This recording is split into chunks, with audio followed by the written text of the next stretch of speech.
Welcome to the EarthWorks Podcast, where our team will share the jargon of carbon from many of our turf friends from the past 30 years. Hello all and welcome to the EarthWorks Podcast. This week, I'm your host, Jack Higgins, and I have the pleasure of being down in Virginia, sitting across the desk from Mr. Mike Clifton.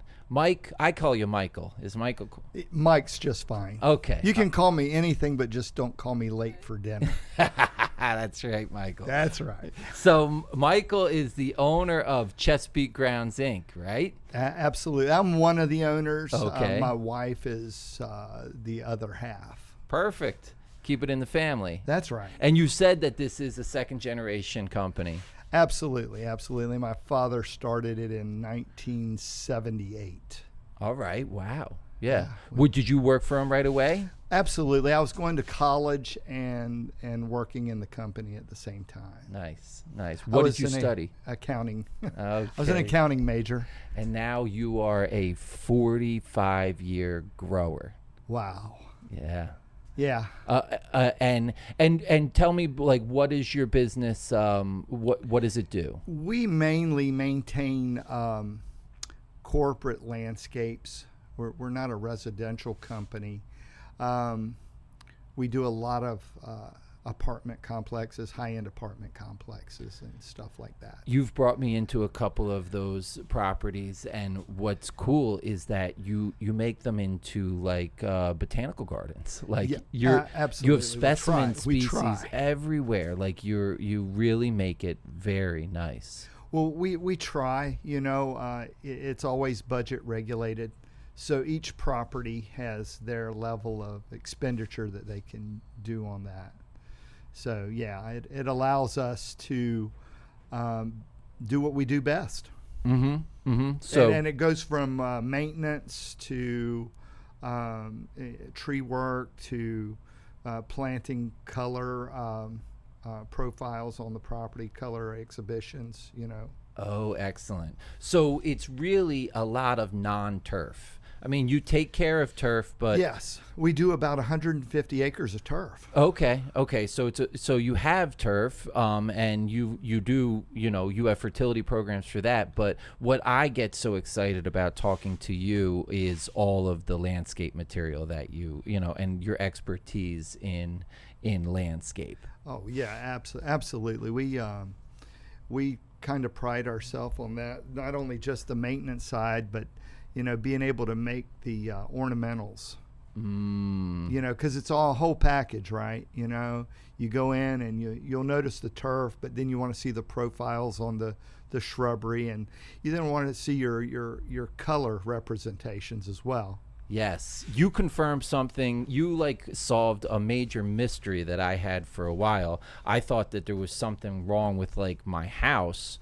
Because I was I got these boxwoods outside right outside the front door, and I saw the look on your face. You're like, oh, I'm like, yeah. He's like, you're like, those are cat piss bushes. That's the cat piss plant. Yes, absolutely. And Nandina has that same kind of odor. Okay. As well. So. It does smell exactly like cat piss. Like cat piss, yeah. Yeah, and I would say if you want to get rid of the cat piss smell, then you're going to want to go with some type of yopine. Okay. Yopine, you've pointed it out to me. Yopine, it looks very similar to a boxwood. They're a little bit lighter in color. The shillings would match it probably a little bit better than the Bordeaux. Okay. And they're also natives. Oh, they're native to here. Yes. Yeah. Yes. Oh, Ilex vomitoria. So you're down here in what we call the Chesapeake. You call this the Hampton Road? Hampton Roads, yeah, Chesapeake. Yeah. Virginia Beach, Suffolk, Chesapeake, Norfolk, Newport News, Hampton. Yeah, it's a great part of the country, but like you're saying, it's a native. This is kind of traditionally, this was Native American paradise around here. Oh, absolutely. This being the Tidewater area, right? We're not the Piedmont. We're the Tidewater area. So we're humid. We're hot. We're coastal. Mm-hmm. It's that kind of environment. So the plants that you can grow here are, like your zone 7 to zone 8. Maybe in some micro zones you'll get some 9s. Okay. Maybe. Okay, so yeah, it can get it gets warm. I mean, it's warm today. Yeah, right? it's warm today. We're sitting here midsummer, and like you've already had a very hot summer. Oh, absolutely, and that kind of brings us to your products. Okay, interesting. Because with your C3 product, in the foliar or the phyllosphere. Oh yeah, I know. We talk about phyllosphere. You're hot, and you're hot on that. And yes. Absolutely. Well, I do also have to say that you're also a huge fan of the EarthWorks podcast, so I'm happy to have you on here. Absolutely, Lawrence Maher's. I turned you on to those. Big ones. Big fan. Okay, good. Because he's done all the homework, right? Yes, he has. He reads and studies and has so much knowledge. It's volumes. Well, but he also does what you do, and this is I get so excited about your knowledge, and Lawrence does it on his property. It's practical. You put it to use. Yeah, because what good is knowledge if you don't put feet to it? Where the rubber meets the road is actually implementing what you guys have already provided for us. Well, so you mentioned C3, just products in general, but so you've been at this, like we said, for 40 plus years, but you're fairly new to EarthWorks, or you've certainly had experience with many different approaches. Absolutely. Yeah, back in the day, we were more of a granular products, treating our turf areas that we were maintaining. And then, of course, as we got to know more about the EarthWorks products, we implemented those into what we were considering an organic form of fertility. Oh, right. Yeah. Building the soil. Building those units, putting those units of carbon back in the soil and releasing. I think we had discussed it earlier today about activating those microbes so that they're helping release those hemmed up tied up nutrients, like when nutrients are tied up, activating the microbes so that they're releasing, and also the plant is actually through that rhizophagy cycle actually gaining nutrients right from the microbes themselves. Right, which brings us back to the phyllosphere. Because it's not just in the rhizosphere that microbials exist. You know, it's in the phyllosphere, which we'll define that as the whole biological system that is on the leaf. Yes. On the leaf and stem is the phyllosphere. So we have used that. I bridged that over from the turf into our horticultural plants, treating stressed plants.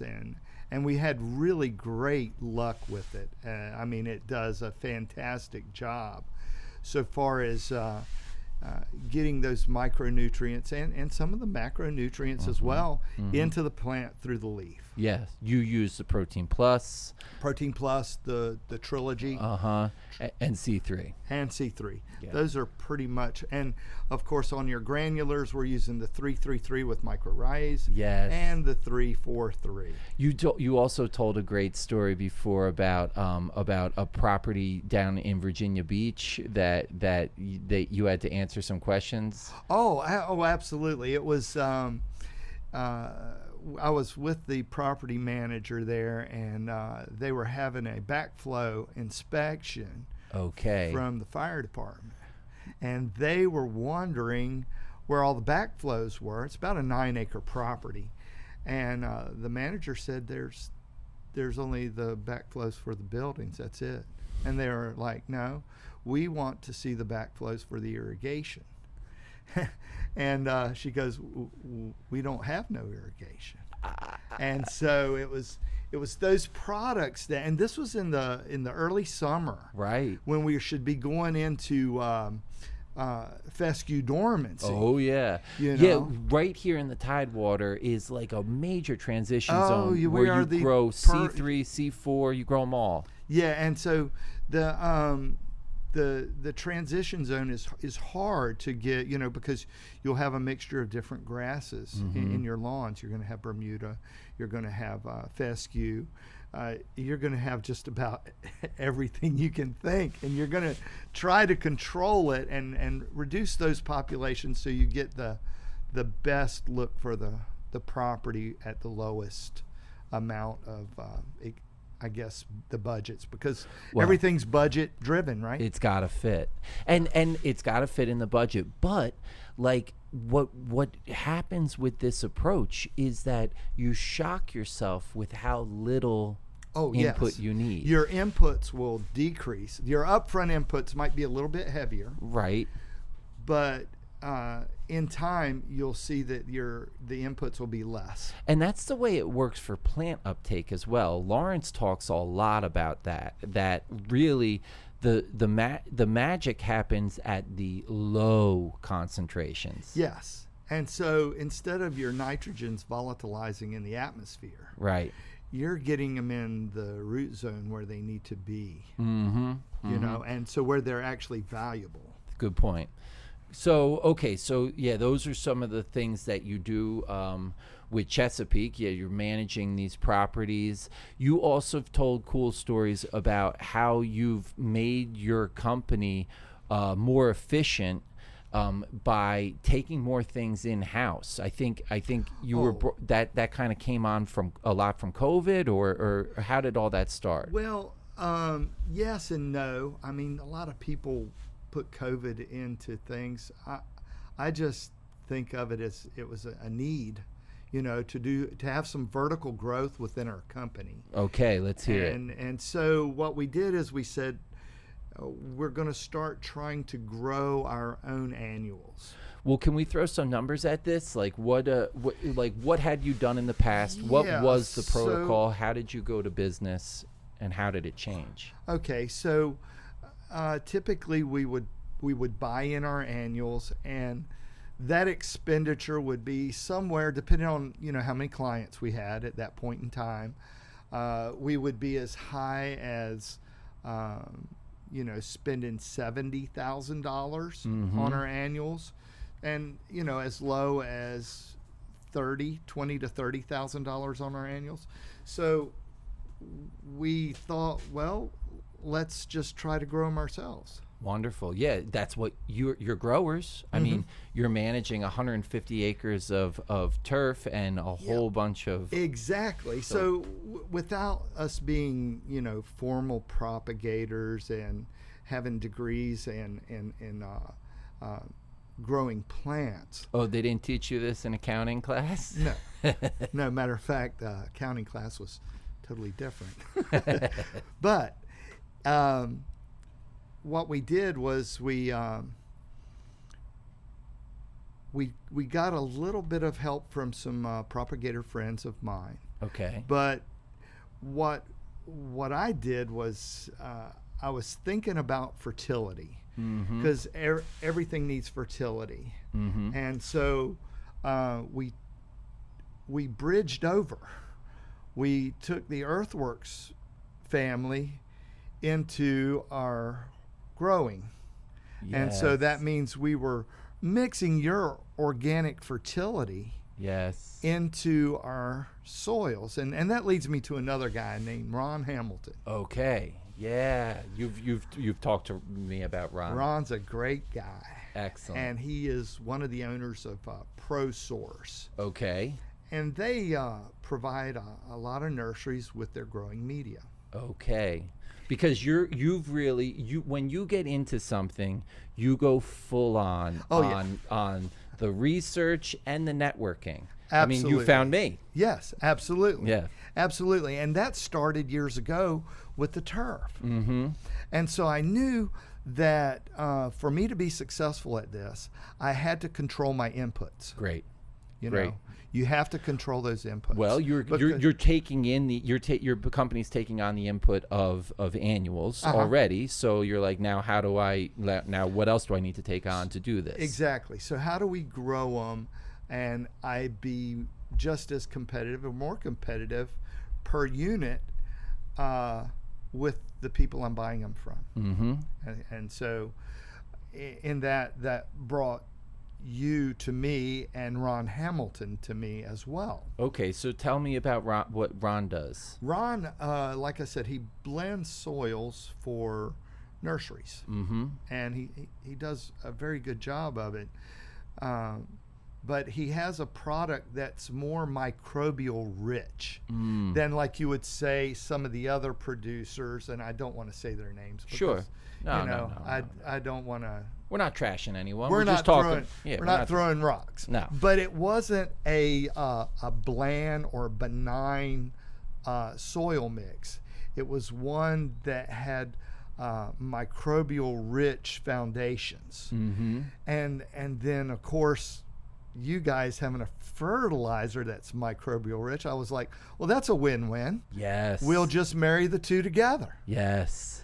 And so I tried that, and a few of my propagation buddies saw my first grow, and they're like, what are you doing? Well, okay, now this was greenhouse grow. Yes. At your shop, you got greenhouses. How did you set that? You've talked to me about like orientations and different things like that.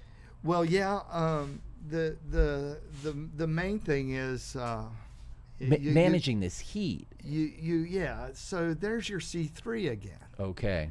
So C3 will definitely. I don't know how it works. I don't know all the nuts and bolts to it, but I know it works because I see it. Yeah, the plants respond. The plants respond, and so in otherwise in times when we would be having problems with heat or transitioning into flower or whatever it is, it's that buffer. And I go through and I read the biocharge. And your biocharge, yes, phenomenal. I sent you that elemental concentration. Yes, that is, and it's fantastic. So all I can say is I think we're putting back in to nature what it really needs. Yeah. And what it should have. Exactly. And that what we have taken out, because I tried growing in some other media. Okay, yeah, let's get back to this. Let's get back to that. And I didn't have the success that I had with your fertility and Ron's soil or soilless media. Let's define qualify that, because it is a total soilless media. And what's in it? Do you know, or you do know? Yeah, Ron does a good job at using composted peanut hulls. Yes. With a percentage of the ground pine bark, and I think most of his pine bark comes here. It's virgin material from Virginia. Cool. Yeah, I believe. I don't want to talk out of school. But that is a lot of the base of the material is pine bark, these composted peanut hulls. Absolutely, and he probably adds some lime to it to adjust pH. But there again, your product is like self-adjusting pH. Yes, it is. Yes, it is. It's bringing calcium to that mix as well, for sure. And so if they look at your biocharge, they're going to see the concentration of calcium in it, even though it's in parts per trillion. You know, Lawrence Maher said this, right? They only need a little bit. That's right. That's right. Well, okay, so let's talk about now your spring annual grows. I know that you've been doing it now for a couple of years, and you've tried a couple of different protocols. Yes. In fact, Holly, who works for you here, had mentioned that a couple years ago there was like kind of a disastrous. Yeah, it was a debacle. Okay, yeah. So what happened there? So it was a commercial fertilizer company. More synthetic. That was all, I would say majority of it synthetic, because they do advertise a percentage of it being biosolids. Oh, okay, right. But okay. Still. So, but anyway, and it had a coating on it, a time release coating. Well, define time release coating. Because that's not what you saw. No, what we saw was it dumped a lot of nitrogen quick. And yes. So how does that translate to the plant? Now you're talking nutrient April, lockup, May, basic, yeah, and maybe a flush of growth as well. Yeah, and so more time and then are you getting your plants out to your customers on time? Right. So even though I'm my own best customer, I still have customers that I'm planting the flowers Oh, for. absolutely. Like you're saying, you're vertically integrated. This is for all these commercial properties that you're putting them into. Total vertical growth. Yeah. Total vertical growth. So okay, so that was one season. You maybe and then you can, when you're planting a weak plant in May, you then have to manage that weak plant. Yes. And all matter of fact, season long. you almost make the decision, which this is the one we made, not plant it at all, and then you're going back and buying it in. Oh. That was a double hit. Oh, double hit. The double hit. Yeah. So this once again brings us back to EarthWorks. Okay, cool. How does EarthWorks? Right. And I mean, it's so great. Oh, it's a great name. It's fantastic. Good. And EarthWorks for us, and I'm sure it would work for other people as well, because remember, we're not industry tradespeople in this. We're coming in and we're putting our shoulder to it and pushing on it, but we need those products that we can rely on, and that was the 333 with the micro-rhiases. Oh, great! That's what you use. So yeah, and with it building that symbiotic relationship with the roots, it's not only a water regulator for us, but it helps regulate nutrients as well. Well, let's talk about rates, because I know that you're learning as you go. You start with something that's more synthetic and far saltier, so you would use a lower rate. Absolutely. Soluble salts are something that everybody battles, and they're always measuring their EC. So you talk to me about this all the time. Yes. Yeah, the EC during those grows. Exactly. And so we were adding gypsum into our soil mixes, I think at a rate of 2 pounds per yard. And that was helping to regulate some of those soluble salts. Okay. That was with the synthetic fertility. Right. With your fertility, we haven't had to add the gypsum in. So that's one less input. Bingo. So if we manage our inputs, and the inputs that we're putting in are focused on plant health, then we wind up using less fertility, less water. Wouldn't that be great? Yeah. You know what I mean? Yeah. So that's all about, and then I go back to Ron, because Ron's soil, or the Ron Soilless mix, holds just enough water. Yes. You know what I mean? To where you're not drying out too fast, but you're not staying soaky wet. Because that's danger. Oh yeah. Yes. Well, we're here down in the Tidewater, Yes. and you get these 75-degree nights. Look out. Oh yeah. Even then, like at the end of those spring grows, it's not good weather. No, it's not. So we found that the porosity is helped, because I'll do a C3, and C3 actually helps with porosity, I feel. Oh yeah, it definitely would. I mean, it's got a bunch of humic substances in it, and where you really gain porosity, and where you really gain the response that you get from having porosity, is forcing the gas exchange. I mean, we're talking about porosity as, like we say, porosity. The response that we're seeing from the microbial systems, from the biological system, is gas exchange. Yes, yeah, absolutely. And the ability to utilize moisture.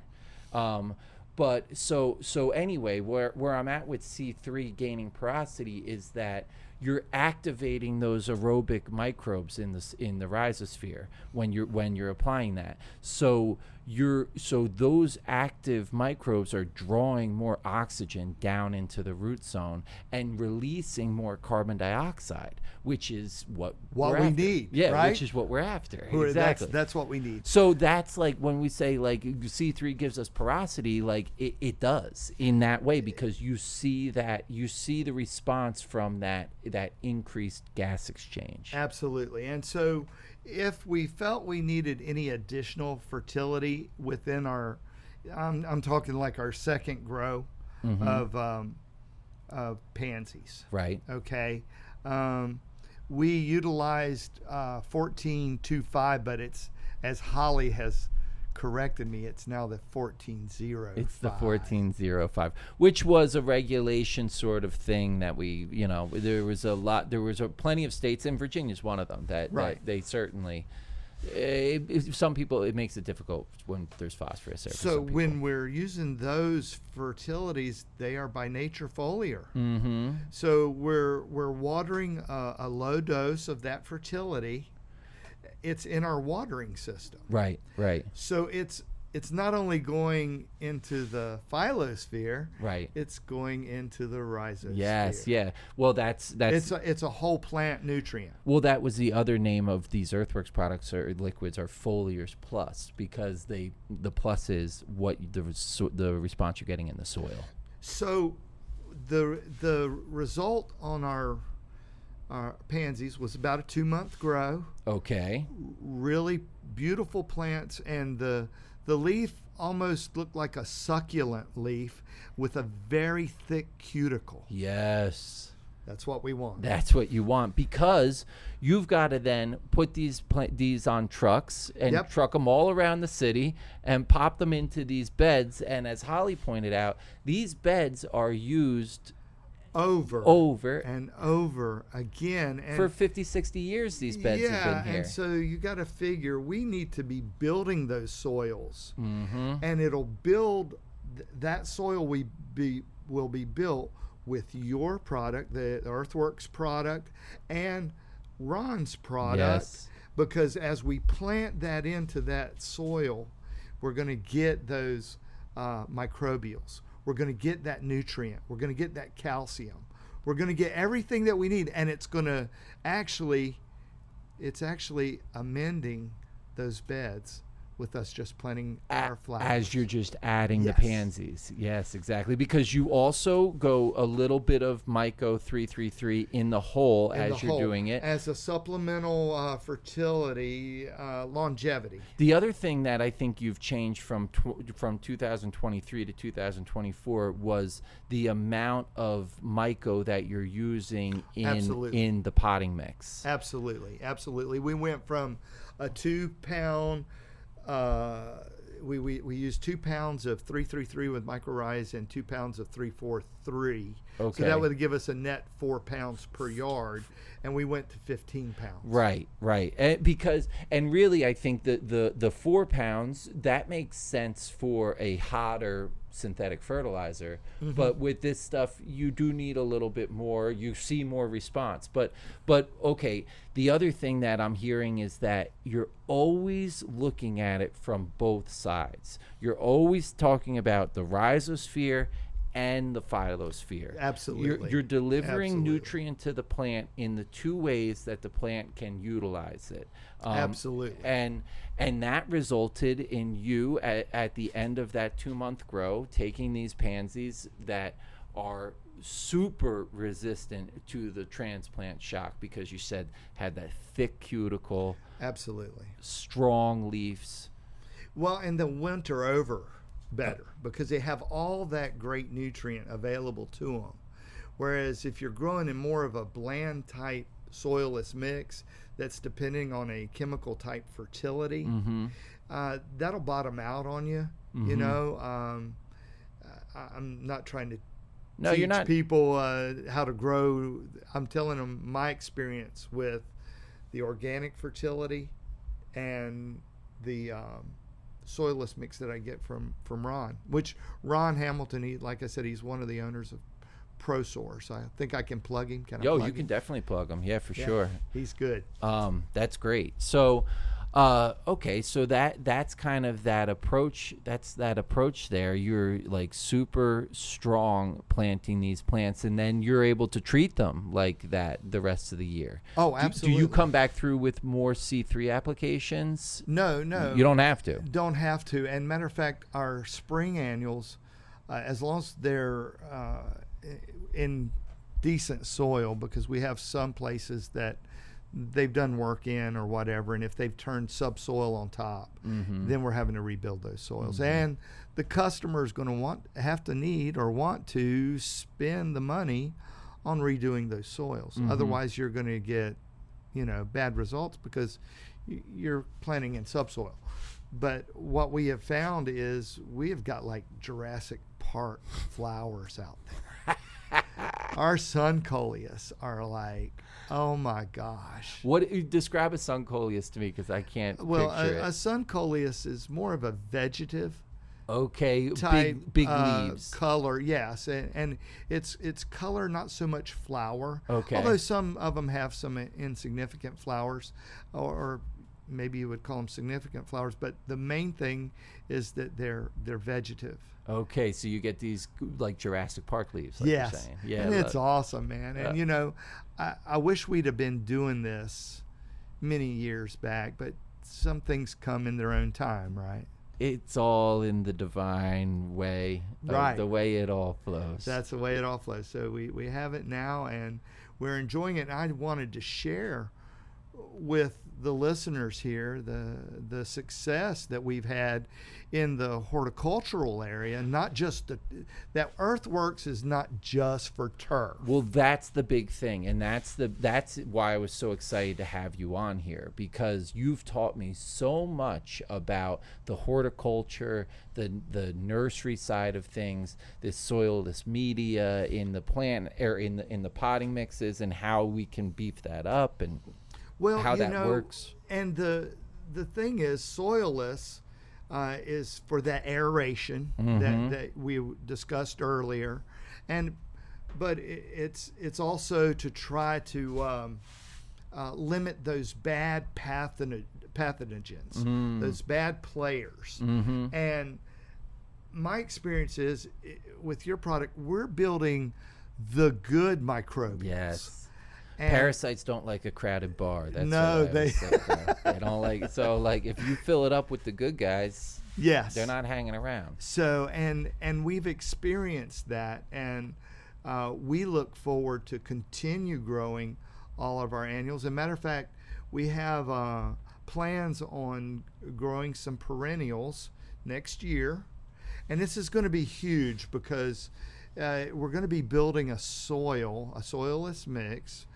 Like we have before, but it's going to be more microbial rich. Yes. And that way we have more longevity in the pot. Well, that could be where now you went from 4 pounds per yard of EarthWorks to 15 pounds per yard of EarthWorks. So now we're going to go to the 25. I had been suggesting the 25. Yes. But we fought about that. Yeah, we went back and forth because I was so used to the experience from the chemical fertilizers, and I didn't want to experience that. And we don't have big. You've seen the burn. Well, Ron was concerned about the burn too. Yes. I remember. Ron was like, Mike, I wouldn't do that. Right.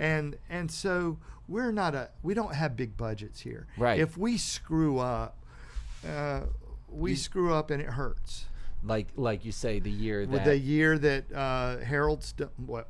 That's okay. There Synthetic fertilizer. Synthetic fertilizer dumped too much nitrogen in our annuals. Yeah. And annuals being sensitive. Now, if we were in perennials or even in some of our shrubbery, right, that wouldn't probably have been such a big deal. Well, you might have seen the tip burn, but you'd have grown through it. But the annuals being so sensitive, sometimes when you get that nutrient lockup, I call it, it's really hard to get back. Well, this being an educational podcast, can we talk about the specifics about how you get these liquids in your nursery grow of these spring annuals? How you get the liquids to the plant? Oh, absolutely. We use a system called Dosatron. Okay. And the first thing you're going to want to do is go to water school. Okay. And the great thing about water school is EarthWorks has this great lab called Logan Labs. Yes. All right, great. And we can get all this knowledge. That's actually how I first came across you, was from you running samples at the lab. Absolutely. Chesapeake Grounds. Absolutely. And so we we have that resource through your company available to us, and it's a really great resource because there's going to be components. There's no real perfect water out there. Mm-hmm. You got to know what's there. Yes. That's the key. Yes, and you're going to have to be able to treat it so that it's more palatable for the plant. Got it. So us being on the East Coast, we're going to be bicarbonate high, not carbonate, but bicarbonate. I think you experience that more in the carbonates Midwest. are out west. Yeah, out west. Yeah, and that's even harsher. But like, bicarbonates can do some damage on a plant. Well, they'll calcify on your roots, and they're again limiting the uptake of nutrients. So, like those in turf, those dry brown roots. Dry brown Yeah, roots. You don't want to see. They're calcified. They're shot. They're shot. You're exactly right. So we use dosatron, of course, to inject sulfuric acid into our waters. Okay. Based on the samples that we've gotten from your lab. Right. And then it'll help us adjust our pHs because your pansies are going to want a pH around 5. Okay, awfully low. You might get up to 5.5, but I'm going to say right around 5.2, something like that. And so each plant likes a different level of pH, and you're going to have to be able to deal with that. And you do that with your dosatron? Yes, absolutely. But you also use it for the EarthWorks liquids. The EarthWorks product is so within the greenhouse, we use another dosatron to mix our dosing solutions. Okay. And then we'll take our EC meter and we'll be able to run that. So now finding EC on C3 is not easy. Interesting. Not easy. But Lawrence will find that very interesting too. It's because of the humic substances. Yes. Yeah. I think so. It is. Because they buffer salts so well. Right. So now you're hearing what we were saying earlier. These products buffer salts. Yep. What is your enemy in the greenhouse? Salts. Soluble salts. Bingo.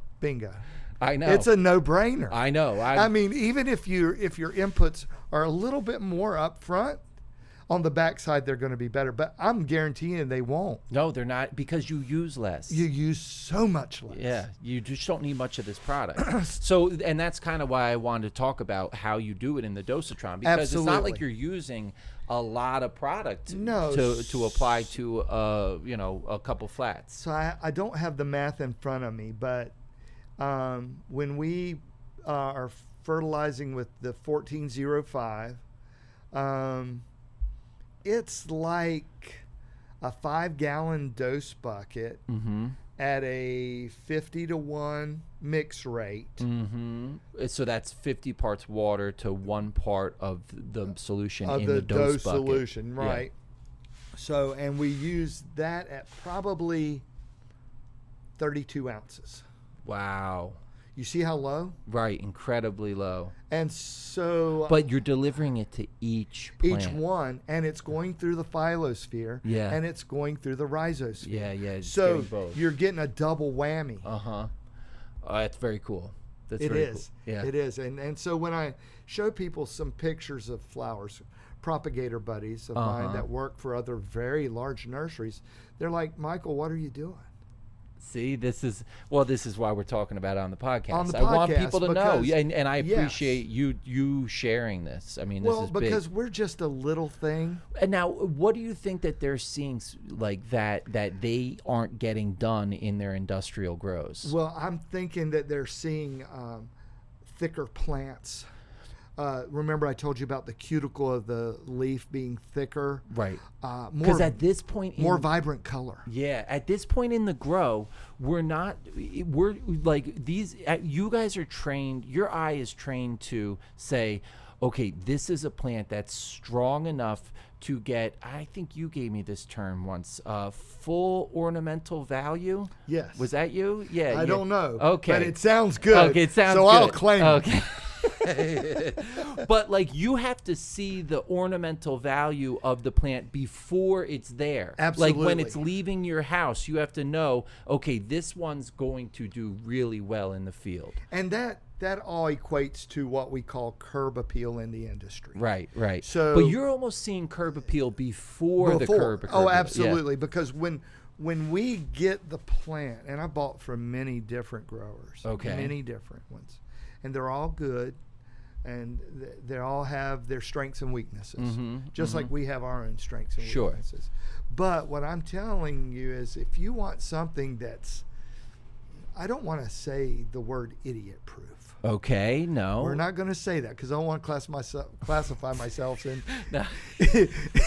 in the pool of idiots. Oh, man. That's a good point. But it makes it so much easier when you're not having to worry about those soluble salts. Oh, it's huge. It's huge. And It's that, so huge. I mean, that. And then going back to that biocharge and seeing all the trace nutrients, micro and macronutrients that are just in that.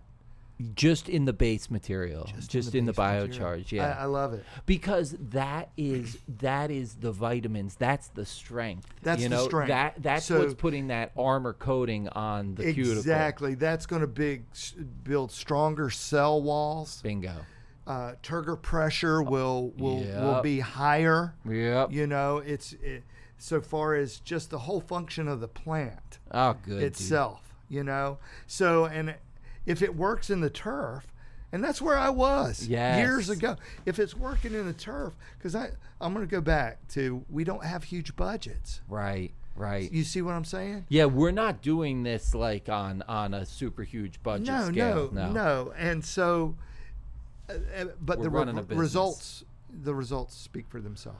Well, okay, so you also taught me a lot about light. And like the turf doesn't get the chance to like it's got to deal with the light that it gets. No, it has to deal with the light that it gets. So you're going to see that a lot of nurseries will use shade cloths for certain flowers. Okay, and so what that's doing is that's reducing the PAR, or the photosynthetic. You told me earlier, active radiation. Active radiation, exactly. Yeah, I was having my Alzheimer's moment. I was going to let you go. Thank you. Yeah, you're welcome. But no, and so each plant has its own requirements. Right. And turf is probably very resilient to. We were looking at it on the meter that we were getting PAR readings close to 2,000. 2,100, I thought. 2,100. Yeah. On a clear sunny day. Right. And so then in the greenhouse, like if you're doing those pansies or yeah, you're gonna want to reduce the amount of PAR for pansies, especially because we grow them from plugs. We don't grow them from seed. We don't seed propagate. And you're going to want to take some of that stress off of them right out the gate. And matter of fact, last year I grew them under a 30 cloth the whole time. Wow. And it did really, really good. I wasn't taking my readings then. Do you think there might have been shock when they got into the field? Well, a lot of people say, well, should uncover them, and just because we didn't have the labor to put to it, I left them under. And I don't think we had any shock whatsoever. No. Well, you built a strong plant too. Well, and it goes back to the soil. Right. So the plant has to grow in the soil. So if you're building a microbial-rich natural soil, even though it's soilless, that's the amazing thing. Yes. That's what you guys did for me. Yeah, that's what we're doing, is we're building a soilless product that's microbial and nutrient rich. That's what we do in golf. That's what we do everywhere. Absolutely. And so that's what is helped me being the new grower or novice grower or hardly a novice grower. However you want to say it, it's helped me be very successful, and that's why I invited you down here, because I wanted you to see it, man. And I'm so happy that I have seen it and that I got to get you on the podcast too, dude. That's awesome. And share all this knowledge. This is really and great. it's a growing knowledge because you never know it all. You put it to practice. It's like my dad used to say, it's where the rubber meets the road. Ah, yeah. You learn it and then you try it. Yes, absolutely. Because why would we want someone like Lawrence Mayer spend his whole life doing all this research and we not put it to use? You got to put it to use and see it and do it everywhere. Absolutely. And if it doesn't work, it doesn't work. But if it does work, it does work. And EarthWorks. Yes, that's it. Hey, Michael, thank you so much for coming on the podcast. Absolutely. All Thank right, you for pal, having me. This was good. Yeah, really good. Take care. All right. All the best, everybody. And I hope you enjoy the rest of your summer. And we'll catch you next time on the EarthWorks Podcast.